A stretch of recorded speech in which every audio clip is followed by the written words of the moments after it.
এই পর্বে আমরা ইজি ফিজিক্স বই থেকে বরিশাল বোর্ড 2025 একটি প্রশ্ন সমাধান করব। প্রথম প্রশ্নটা খেয়াল করো, শক্তি কাকে বলে? খুব সহজ একটা ডেফিনেশন, কাজ করার সামর্থ্যকে শক্তি বলে। খতে দেখো, গরমের দিনে উত্তপ্ত রাস্তা দূর থেকে কালচে ভেজা দেখায় কেন? গরমের দিনে উত্তপ্ত রাস্তা দূর থেকে কালচে ভেজা দেখায় পূর্ণ অভ্যন্তরীণ প্রতিফলনের জন্য। গরমের দিনে প্রখর রোদে রাস্তা সংলগ্ন বায়ু উত্তপ্ত হওয়ার কারণে বায়ু হালকা হয় এবং উপরের বায়ু স্তর ঘন থেকে ঘনতর হতে থাকে। তখন আলোকরশ্মি সংকট কোণের চেয়ে বড় কোণে আপতিত হলে আলোর প্রতিসরণ না হয়ে পূর্ণ অভ্যন্তরীণ প্রতিফলন ঘটে। ফলে রাস্তার আকাশ ও দূরবর্তী গাছপালা বা ঘরবাড়ি উল্টো প্রতিবিম্ব তৈরি হয়, ফলে উত্তপ্ত রাস্তা দূর থেকে কালচে ভেজা দেখায়। বিষয়টা হচ্ছে তোমাকে পূর্ণ অভ্যন্তরীণ প্রতিফলন জিনিসটা কি হবে?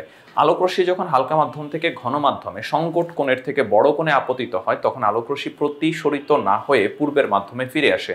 এইটাকে বলা হয় পূর্ণ অভ্যন্তরীণ প্রতিফলন। তোমরা ডিটেলসটা হচ্ছে অষ্টম অধ্যায়ের প্রশ্ন সমাধানে বুঝতে পারো নিশ্চয়ই। তো এই ক্ষেত্রে যেহেতু পূর্ণ অভ্যন্তরীণ প্রতিফলন ঘটে, এখন পূর্ণ অভ্যন্তরীণ প্রতিফলনের জন্য দুইটা মাধ্যমের প্রয়োজন হয়, একটা হালকা মাধ্যম, একটা ঘন মাধ্যম। গরমের দিনে পিচ ডালা রাস্তা প্রচন্ড উত্তপ্ত থাকে, যার ফলে পিচের কাছাকাছি যে বাতাসটা থাকে সেটা অত্যন্ত হালকা, তার উপরের স্তরের বাতাসটা হচ্ছে ঘন। তাহলে আলোকরশ্মি যখন রাস্তা থেকে আলোকরশ্মি আসতেছে প্রতিসরিত হয়ে, তখন এটা কি হয়? হালকা থেকে ঘন মাধ্যমে প্রবেশ করতেছে। আর আমি যখন দূর থেকে দেখি, তখন এই ক্ষেত্রে কি হয়? পূর্ণ অভ্যন্তরীণ প্রতিফলন ঘটে, যার ফলে রাস্তার পাশে যে গাছপালা আছে, এই গাছপালাগুলোর হচ্ছে উল্টো প্রতিবিম্ব দেখা যায় এবং আমাদের কাছে রাস্তাটাকে মনে হয় হচ্ছে ভেজা, যেটাকে আমরা মরীচিকা বলে থাকি। তো এই ক্ষেত্রে মরীচিকার কারণেই হচ্ছে মূলত কি হবে? দূর থেকে কালচে ভেজা মনে হবে।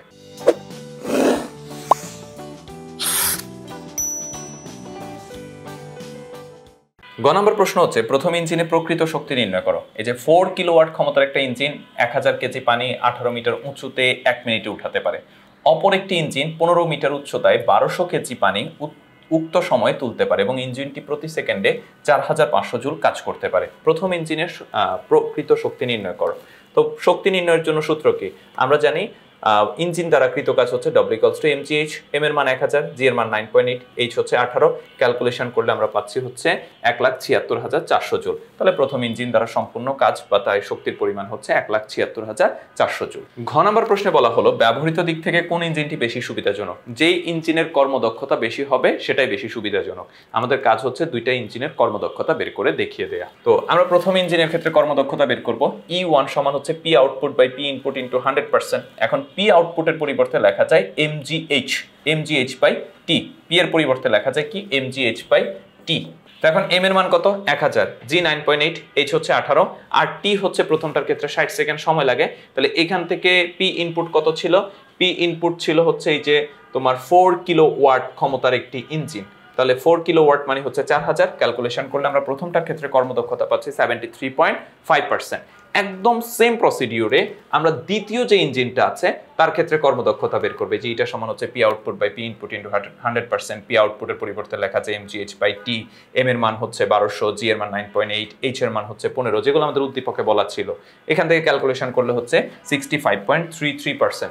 প্রথমটার ক্ষেত্রে কর্মদক্ষতা 73, দ্বিতীয়টার ক্ষেত্রে কর্মদক্ষতা 65।